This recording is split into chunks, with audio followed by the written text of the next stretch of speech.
All right, so I have this question here from Oluwatosin. And Oluwatosin is asking, I'm a nutritionist currently serving in a general hospital in Lagos. I also make footwear. I decided to serve so that I can figure out my career path, but I'm quite confused. I don't know whether I should pursue shoemaking or academics. Most people see me as someone who should pursue academics.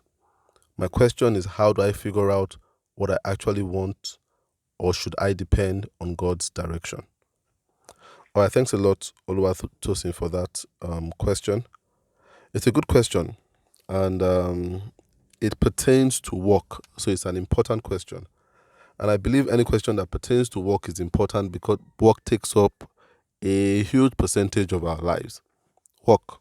We're going to spend a lot of this thing called our life doing work. It's going to take up a lot of real estate in this thing called our life. And you're asking what you should go for in terms of work, whether you should work as a nutritionist, and for some reason you're categorizing that as academic. So I don't know whether you want to work in like an academic environment, like a school, teaching this subject matter of nutrition, or you want to decide whether to do that or to either go into this down this entrepreneurial path of making footwear.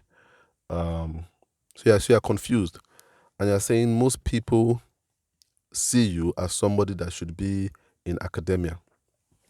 All right, before we go into what most people think, I can't really tell you what to do, Oluwatosi, but then I'm going to try my best to tell you how to think and how to, compartmentalize your thinking. And then we need to start with knowing why people work in the first place. What's the incentive to working, and what's the motivation? And then you can really self-analyze and see what your motivation is. And I'm not going to go through like 5 reasons why people work, 5 things that motivate people to work, and there is one that I would recommend because I've been through 4, um, but there's one particular one that I've never ever um, has never been my motivation for work. So I cannot speak from experience. I can only speak from head knowledge with that. But the remaining 4 I have been through my personal experience. And so I can recommend from my personal experience which one makes me happier as a person. Because in the end, we just want to be happy as human beings. That's the one true resource that every human being is looking for: happiness, a state of contentment, a state of fulfillment. That's what we are looking for. So even through our work, that's what we want. That's those are the things we want our work to give us eventually. That state of fulfillment. So let me go through them. The 5 motivations of work, or motivators of work, why people work, the incentives that drive people to do this thing called work and pick careers. The first one, people work for survival. Now, I said I've never done work for one of these reasons before. This is the one. I've never ever had to work for survival. So I cannot speak from experience about working for survival. Funny enough, the truth is that there are not too many people out there either that can speak from experience about working for survival. People think they know what it is to work for survival, but they don't really know what it is. Survival is a very heavy word. Not everyone can relate to doing something to survive. A lot of things we do to survive, we don't even recognize them, like breathing. You understand? We do that to survive. Our heart beats to survive. It pumps blood to survive. You know, a lot of things we do to survive are not things we are even aware of. You understand? But then a lot of people claim to work to survive, but I want to say I don't know anyone um, personally that actually does work to survive. Because the term survival means to stay alive, to keep you existing. Um, Now, as I said, a lot of people say they are working to survive, but the reality is they aren't. So what they are doing is they are working to escape some inconvenience or so. So they are trying to avoid an ugly situation, an uncomfortable situation at best, but definitely not survival. Um, when you work to survive, you have no options. No options. It's do or die. That's what survival is. Do or die. It's a very dire situation. Which as I said, I thank God I've never been in that situation to work to survive so that I don't die where I have no options. I would say this again.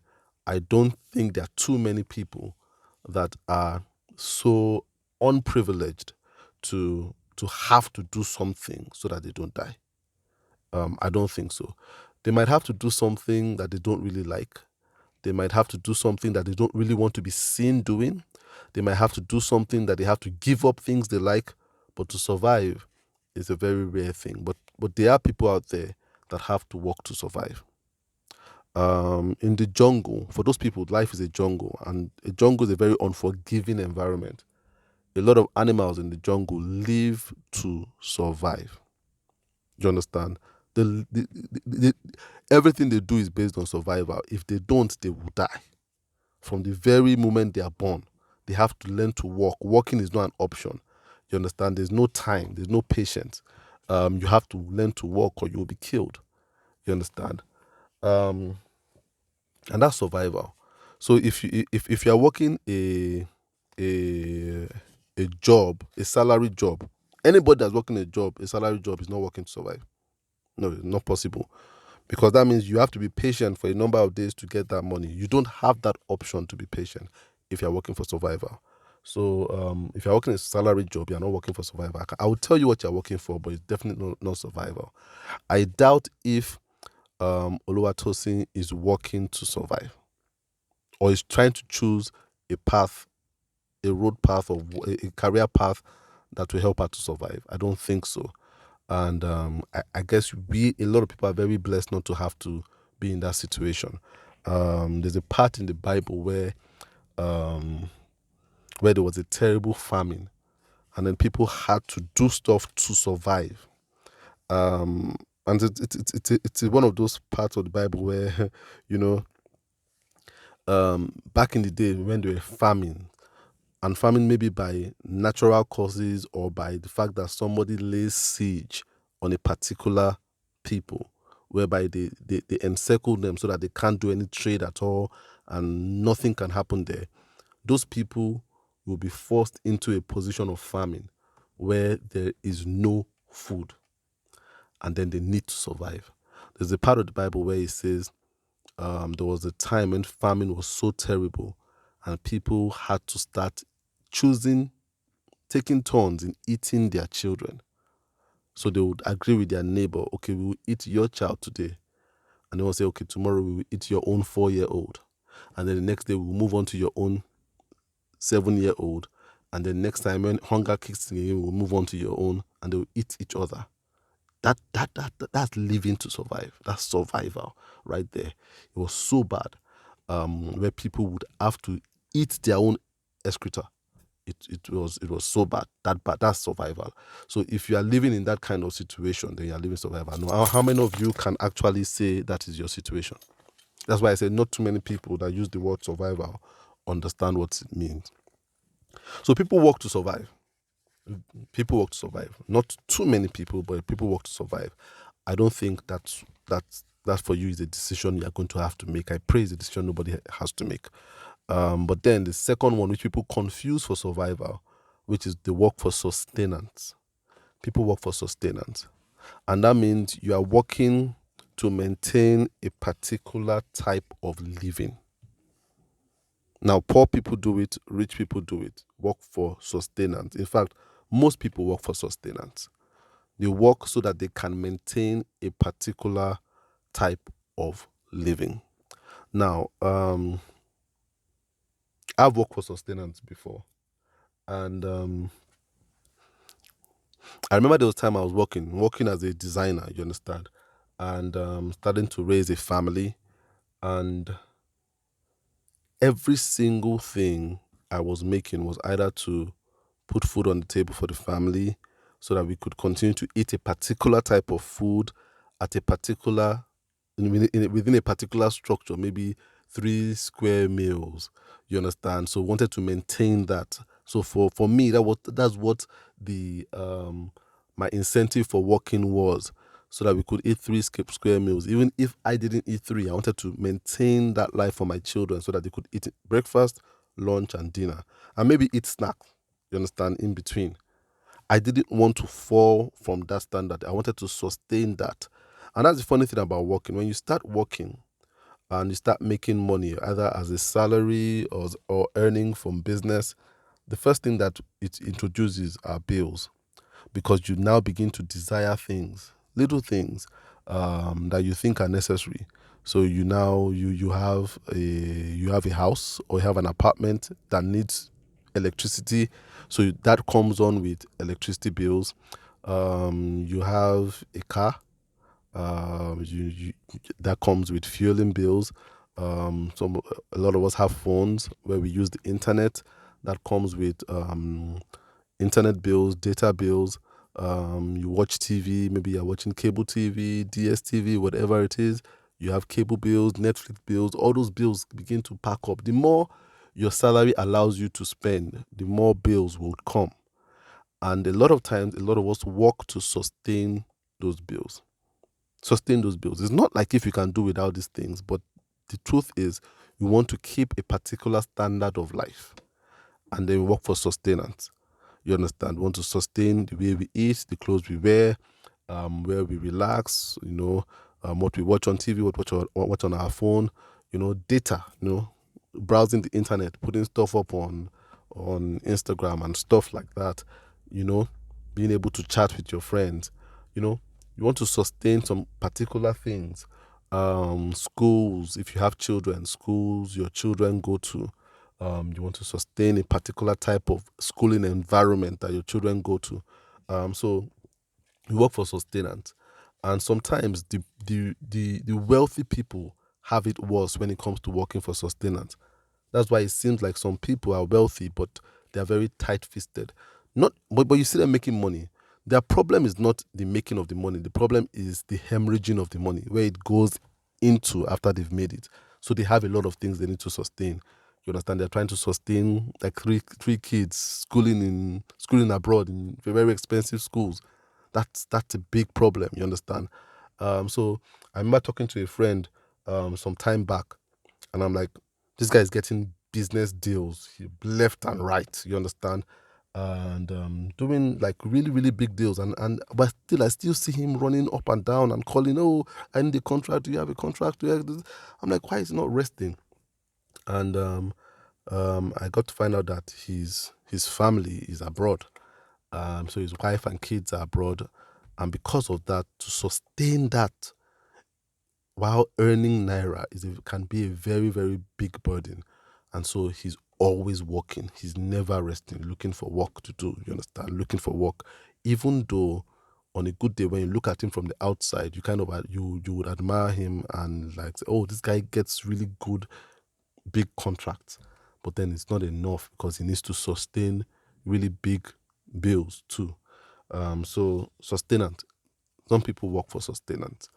um the third reason why people work is for show. For show, and I'll try to explain what this means. A lot of people work because they find out they can do certain things. So they're like, okay, I know how to draw. I want to spend my life drawing. You understand? To show that I know how to draw. So you work for show. To show a skill. So you have a particular ability. Maybe it might be something that you've learned or something that was in it. You understand? Just a skill. I know how to dance. I would like to show the world that I can dance. So dancing will become my profession. I know how to play football. I would like to show that I can play football. So these people work from what a lot of people call passion. I have a passion for this thing. Passion is show. You understand? Passion is a show of something. At least how we understand the word passion. Well, passion has a much deeper meaning than showing. But for context, you understand, a lot of people call passion show. You understand? I know how to do this thing. I love to do this thing. I would like to do this thing for the rest of my life. We have quite a number of people that work for show. You understand? When I was working as a designer, when I started out working as a designer, I was working for show. You understand? I realized I was so good at design and I wanted the whole world to see it. I wanted my clients to see it. I wanted my community of designers to see it. I wanted to show my work. Very important. It was very important for me to show my work. I enjoyed this thing. I wanted to do it more and more. So people work for show, to show skill, to show ability, to show talent. The fourth reason why people work is for status. And this is also very common, where you want to be regarded as someone that is important. So it's you see this a lot. People that work for status a lot. And then when you talk about academia, people in academia tend to work for status a lot. It's very important to them to rise up the ranks. So you see them wanting to go from being I have a master's, I have a PhD, I'm now a professor.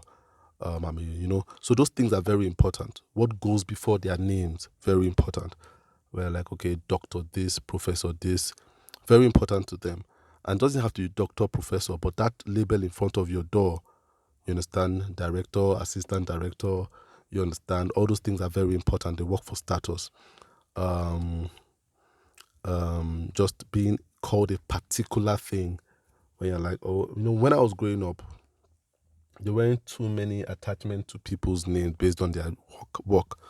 There was doctor, there was barrister. We had people in the military. We call sergeant, major, general. You understand? Air vice marshal, stuff like that. But then there are so many ridiculous ones today. Sorry to use the word ridiculous, but then they're ridiculous to me because I never knew them coming up. So you have people called farm this. I'm like, what does farm mean? It's pharmacist. I'm like, farm? All right. Some people are called builder. You understand? Builder this. I'm like, come on. I'm like, I think everybody has a right, to want to carve out what they want to be called. But then it shows like some deep-seated insecurity that we all need this status thing. I need to be somebody. So why does he get to be called doctor when I can be called nutritionist? You understand? Farmer, builder, surveyor. You understand that kind of thing? It's very common here. When I schooled in Canada, something was interesting to me where people did not really care about what their nomenclatures were. You understand? So you have to have a conversation with the person before the person actually told you they were medical doctors. They'll say, my name is Paul. My name is Janet. And just realize that Janet is actually a medical doctor with 16 years experience, a consultant, a heart surgeon. They don't really wear that. At least most of the people I met in Canada never wore that on their sleeves. Most of my lecturers never called themselves professors. They just say, call me Dave, call me Linda. And then you realize that Dave is actually a professor, of arts and stuff like that. But here, the insecurity of status is very deep. You understand? So you have people that would just want to be called pastor this. You're a pastor and everybody needs to know it, bishop this. So people go outside and say they are deacon this in their church. So when they go to work, they're also deacon that. You understand? So status, when people work for status, just to fill up that insecurity of identity. Now, that's the fourth one. And you see, I'll come to the fifth one, but you see, these five things, I'm not by any means casting them down as not noble reasons for working, not good enough incentives. They are. If you're working for survival, it's good enough. You need to survive. You understand? That one, you have no option. You have to do what you have to do. Sustenance. There's nothing really bad in wanting to sustain a particular life or even improve on a particular way of living. Nothing bad. Working to show isn't bad.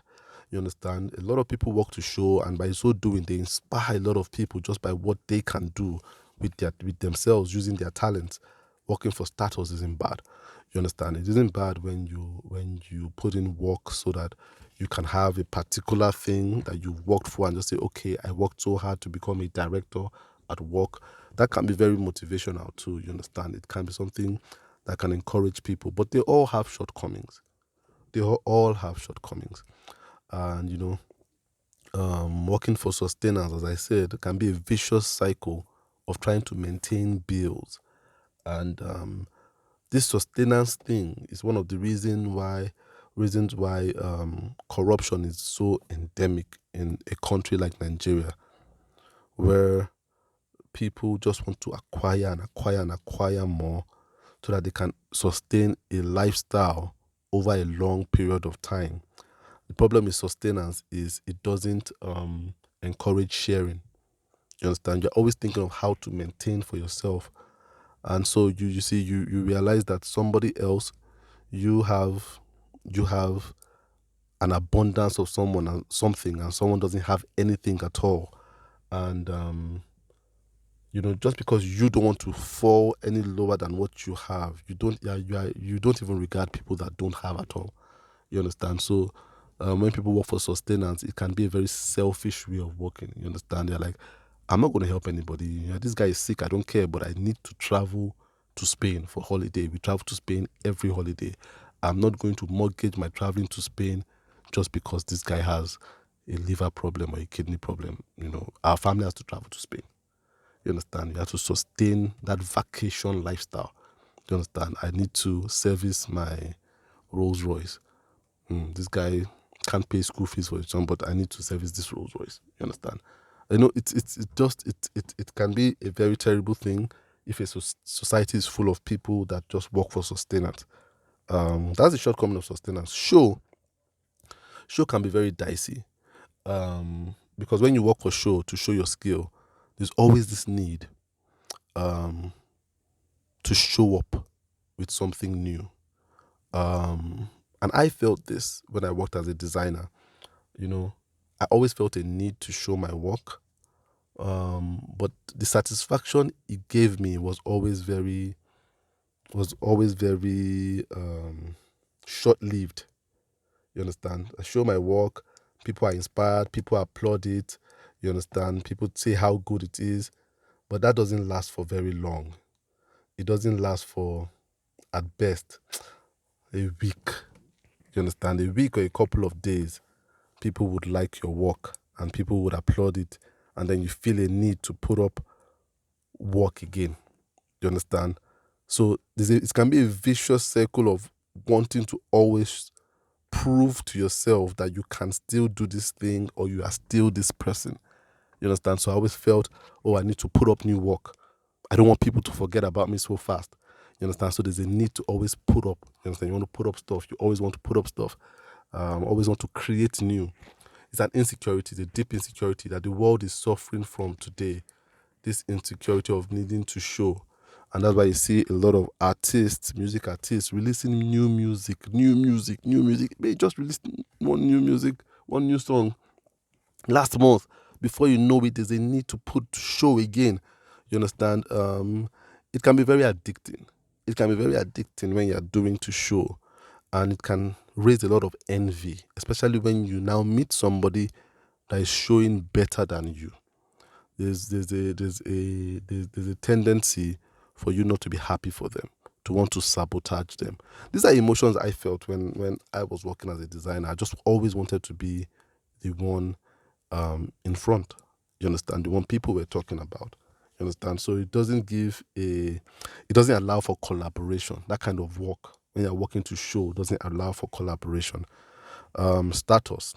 Working for status has its shortcomings too, because when you try to keep status, just like trying to keep show, you don't want to lose it, because when you lose it, you feel like if you've left your sense of identity.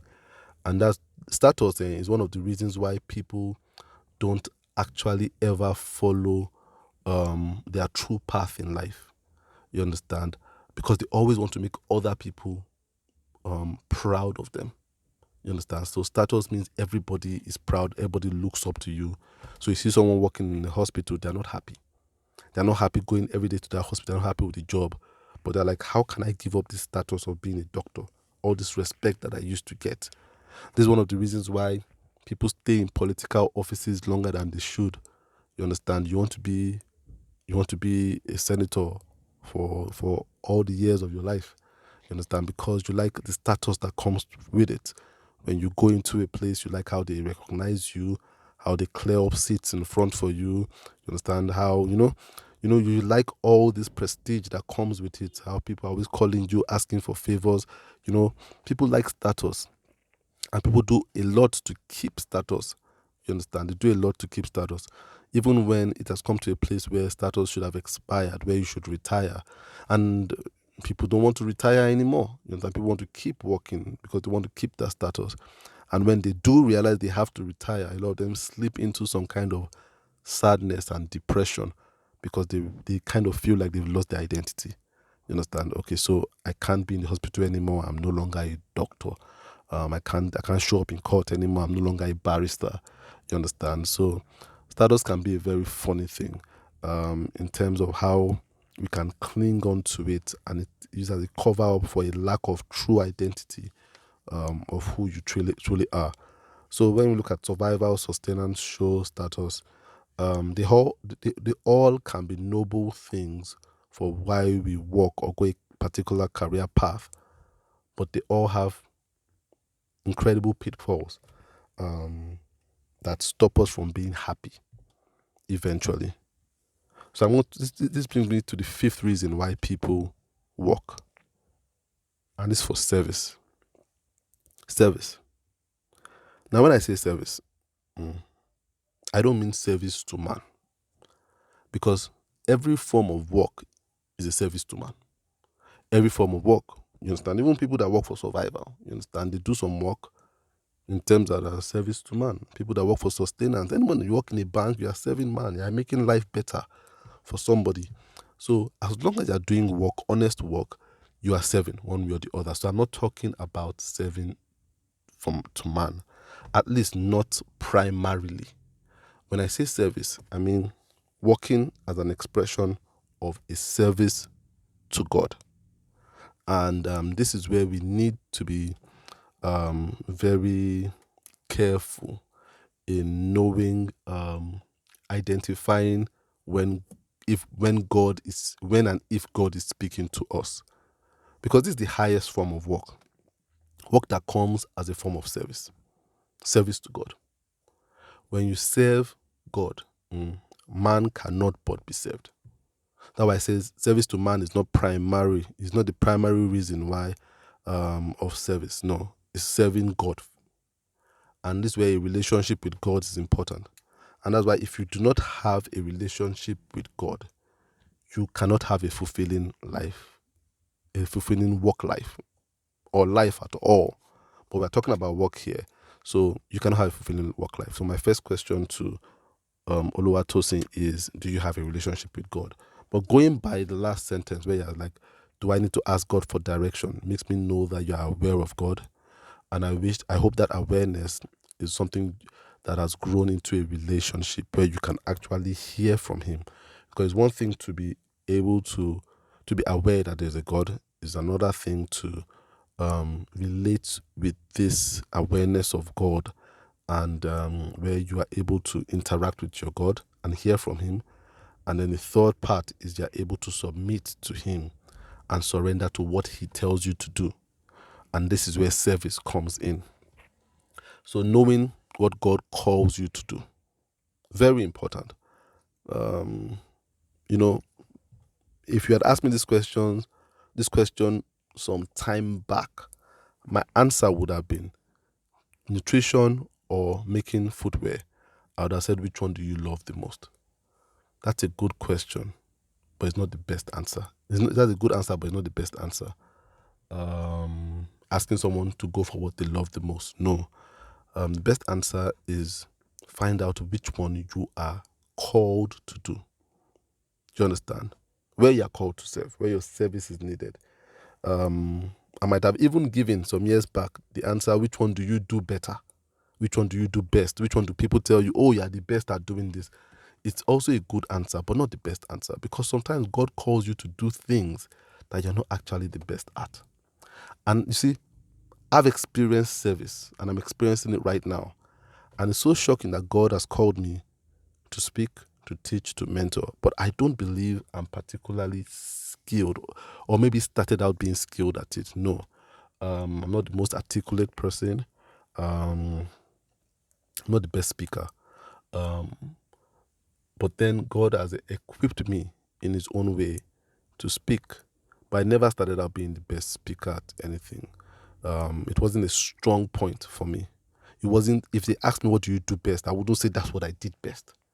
But I just realized God was calling me to do it irrespective of my shortcomings at doing it. You understand? So I wasn't prepared before I was called. I was called and then I got prepared as I went along. So a lot of times now I listen to myself, I'm like, oh, okay, I'm getting better at this thing. But I'm not the best at it. But then I'm called to do it. I'm called to serve with it. And this is what you must, that's why having a relationship with God is very important for you to know what he's calling you to do. Not particularly what you are best at, not particularly what you love the most, but what he's calling you to do. As I said, I'm coming from a career of being a designer. I loved design. I loved it. I was good at it, incredibly good at it. I am good at it, you understand? It comes to me naturally, you understand? And a lot of people have complimented it and think I should be a designer, you understand? I even had a discussion with my wife a lot. She's like, oh, you're so good at this thing. Why are you sure you won't go back to it and be doing it? But I tell her, no, it's not about what I'm good at. It's what I'm called to do right now. Design used to pay way better than speaking and teaching is. You understand? Way better. But then, this is my service. This is what I am called to do. And I'm called to teach by speaking, by writing. I will tell you straight up, I'm not the best writer. My spelling's never been the best. Punctuation, never been the best. I remember when I started writing on Twitter and writing quotes and inspirational things and advice and stuff like that and my thoughts. My wife is much better in English than I am. Very, very articulate and very, very knowledgeable of the English language, whether written or spoken. So when I used to write, she used to correct a lot of things I used to write and just say your punctuation shouldn't have been here.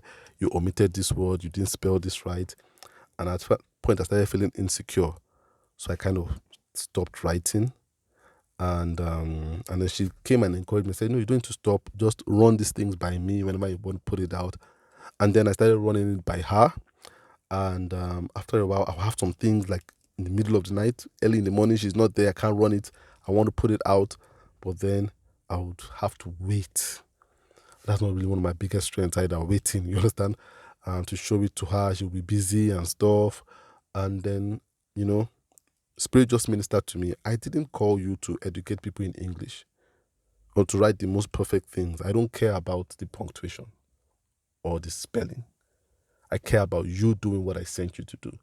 So write this thing and put it out there. I didn't call you because you were the best in English or writing. I called you because you were the one for the job. And that kind of humbled me. And since that day, I just said, you know what? Whatever it is, I'm not the best at this thing, but then it's the spirit that covers up for every other thing. And at that point, I just stopped trying to look for how to make it better and run it by my wife and being insecure about what I couldn't do. And when I started doing that, even my wife started saying, your writing has gotten better, your punctuation has gotten better. When I stopped trying, you understand? I stopped trying to help God at what he had called me to serve at. And so, Oluwatosin, what I'm trying to tell you is, yes, ask God for direction. Let him make it clear to you. not what you can do best, not what people are telling you they think you ought to be doing, not what pays best, not what gives you the best status, not what sustains and pays your bill, but what He needs you to do, what He's calling you to do. Sometimes it can feel awkward. You understand? Sometimes there will be no status to it. It doesn't even have a name. When you want to fill the occupation part of a form, you won't know what to put in there. That happened to me the last time when I went somewhere to fill a form. There was occupation there. I didn't know what to write. You understand? Do I write teacher, mentor? Do I go back to designer? Or do I write what I studied in school, architect? You understand? In the end, I wrote designer. You understand? I wrote designer there. And even the guy didn't understand. I said, what kind of designer? I wrote graphic designer. But then I realized it wasn't really what I was doing. But then you see, I'm just trying to say this because sometimes what God calls you to do is hard to articulate. It doesn't fit into a mold, you understand, of what the world knows as a career. But then it's deeper than a career, it's a service. And I think in closing, what I just want to say is, since I started serving with what God has given me, or the assignment God has given me, He took care of my sustenance. You understand? He took care of my sustenance. He has always taken care of my sustenance. It helped me to show God's goodness upon my life. And it helps people to be inspired by what I do. You understand? I'm still able to show not just my skill, but God's grace upon my life, which is better than showing my skill. You understand? It has given me status. You understand? It has given me status. I've gone out to places. And for me, it's always so emotional when I go out places and like, oh yeah, you're taller, Labi. I'm like, oh, like, yeah. They're like, okay, yeah, I listen to your podcast. I see your post. They mean a lot to me. That's way more status than having architect before my name. Just being taller, Labi, that helped somebody. That's just incredible. It's unexplainable especially when I go with my family, my children. Makes them proud. And I remember days when I used to try to make my parents proud with my grades, with how I did in school, with, how much money I was making. Now I don't try anymore. You understand? Just happens random times, How people send me gifts, just like, I just wanted to give you this. People just saying they want to meet up with me, status. So we see when you follow the service, every other thing would come. You understand? Every other thing will be settled. So my answer to you in a very long roundabout way is nutritionist or footwear. It's not in your hands, it's in God's hands. You need to ask God. And He always answers. He will make it clear to you. Not about what people say. It's not really about what people say. It's not about what you love. It's not about what you do best.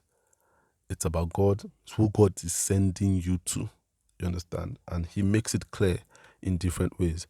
So I pray that God makes it clear to you what you should do. And above all, I pray that you have the courage to follow it.